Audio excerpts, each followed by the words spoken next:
Have you ever noticed that people speaking Spanish sound like they're talking really fast? Para aquellas personas poco familiares con un idioma, el parlante siempre aparenta hablar demasiado deprisa. Does this mean they're able to communicate information faster than English speakers? Una de las razones por las que el One español reason why Spanish sounds so fast is because more syllables are spoken per minute than in English.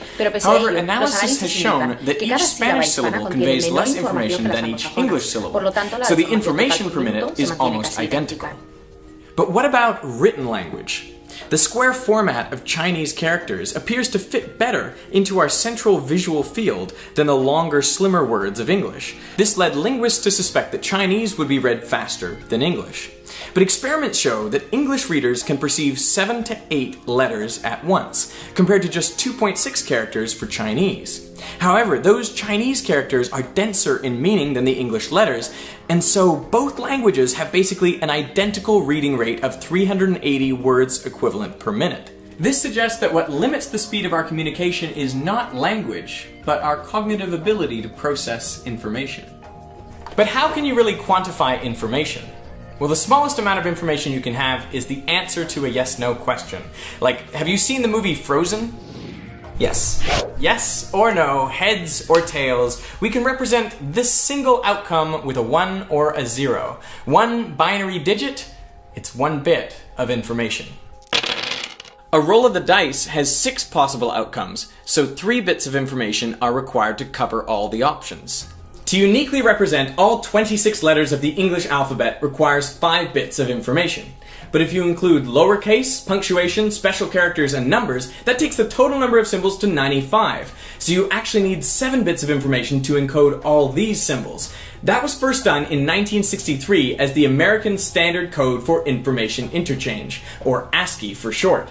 Now, as the next closest power of 2, computers adopted 8 bits as the fundamental unit of computation, and they called it the byte, where they intentionally replaced the I with a Y so that it couldn't accidentally be confused with a bit. So how much information does it take to make you? Well, your entire genetic code is contained in the sequence of 4 molecules, represented by the letters T, A, G, and C in your DNA. Each of these 4 options can be encoded by 2 bits of information. And multiplying by the 6 billion letters of genetic code in your genome and dividing by 8 bits per byte, that yields 1.5 gigabytes of information. So you could fit your entire genetic code on a single DVD with room to spare. Now, your body has an estimated 40 trillion cells in it, and each one contains a full copy of your DNA. So you actually contain 60 zettabytes of information. That's 60 followed by 21 zeros. Just to put this in perspective, by the year 2020, all of the digital information in the world is estimated to be equal to 40 zettabytes of information. You could store all of that on 100 grams of DNA. That is less than you have inside your body. But now consider this. You share 99.9% of your genetic information with everyone else on Earth, meaning that less than 1 part in 1,000 is unique.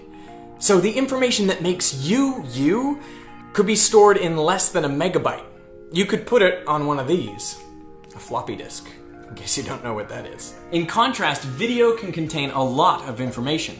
To specify the color of each of 2 million pixels 30 times a second for this entire video would require 100 gigabytes of information. But you can watch this video in HD on YouTube with just 1,000th that amount. Now, the reason you can send such a big video with such a small file size is because video, like Spanish, has a lot of parts that are redundant. Hey, Michael, you know what I've been thinking about? What have you been thinking about, Derek? Information. Go on. It's a physical thing. It's embodied in actual objects. How's that? We know, like the words we say. They're actual vibrations in the air. Right? They're not just concepts, they are real physical things that you could measure and detect. That's true, and they don't go away. They don't disappear even after they've, for instance, moved through the air. Right. After we've said these words, they have actually interacted with everything around us. So you're saying that technically I could look at the world, and if I knew enough about it and the position of its particles, I could trace back and extrapolate all the information that's ever occurred through them or at them? That's right. You could, in principle, figure out exactly what we've said here today. Whoa.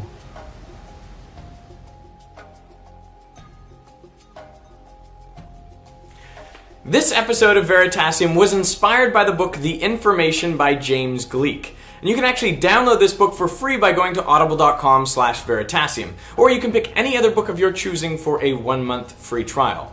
Audible is a leading provider of audiobooks with over 150,000 titles in all areas of literature, including fiction, nonfiction, and periodicals. Now, if you've already read The Information, you may want to check out Surely You're Joking, Mr. Feynman by Richard Feynman. It's my favorite book by a scientist. It is absolutely hilarious. You will thank me for downloading it. So go check it out. I really want to thank Audible for supporting me, and I want to thank you for watching.